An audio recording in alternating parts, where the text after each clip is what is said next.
So of course, game controversies. Yeah, it's time for another game controversies video.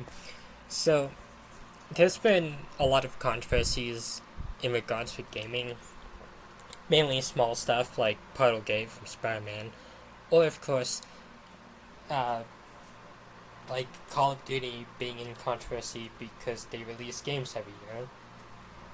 But of course, there's more controversies that kind of go above that and cause some interesting discussions and also a bit of ire for the gaming industry.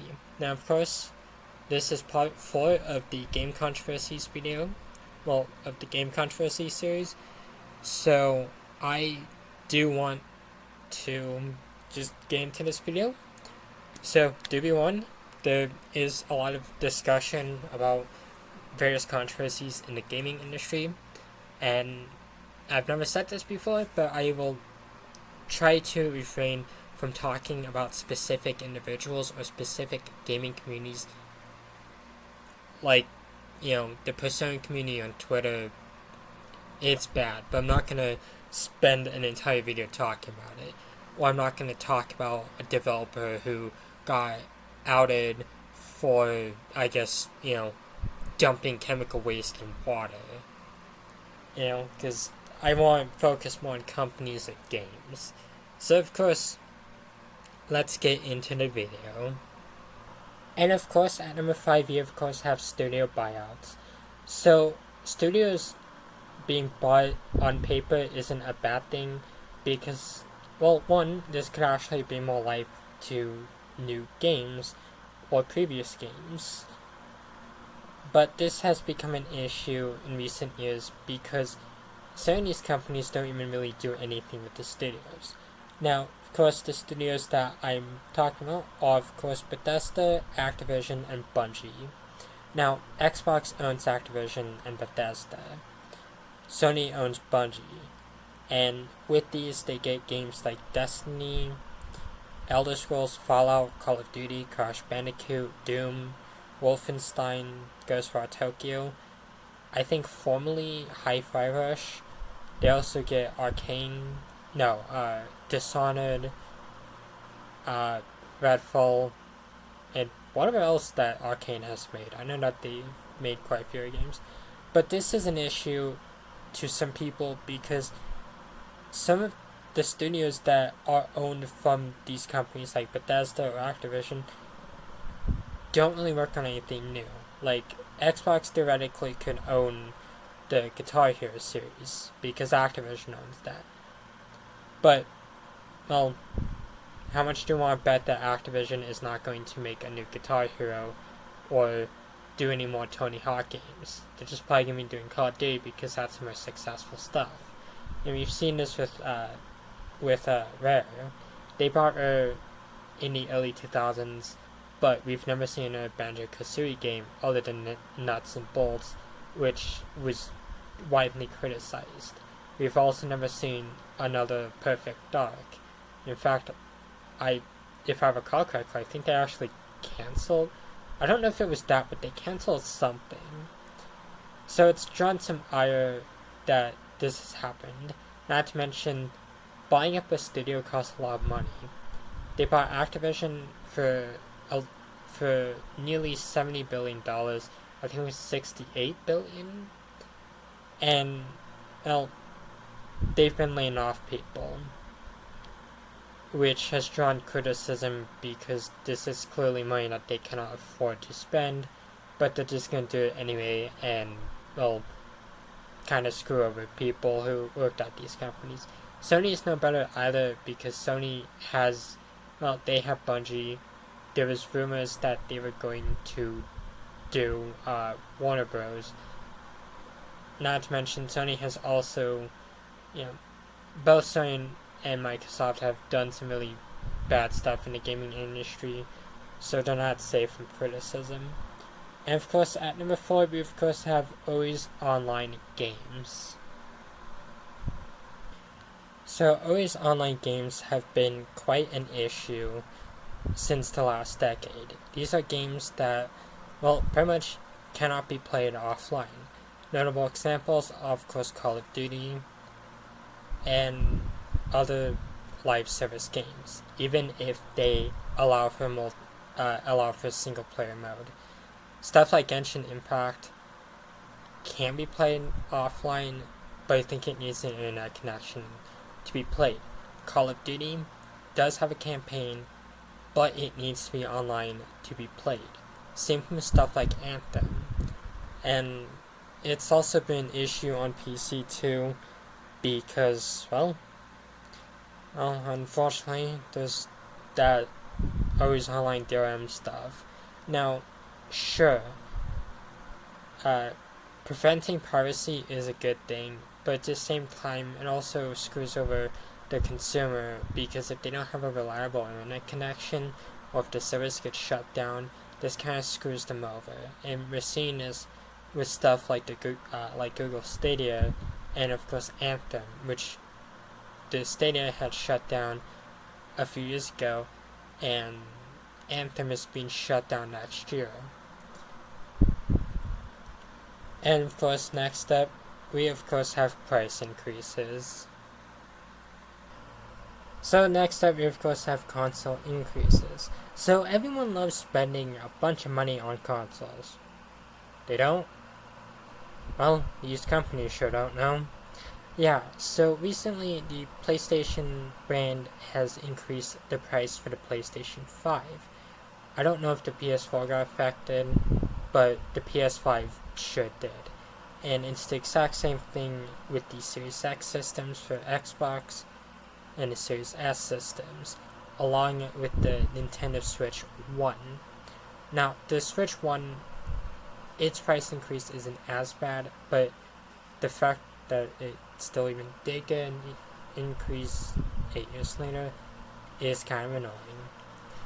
This has been a point of contention lately because, as the prices of stuff keeps going up, living costs are going up, and people's finances are going down, it's generally a bit frustrating with brands like these raising prices on stuff. And yes, while consoles are luxury,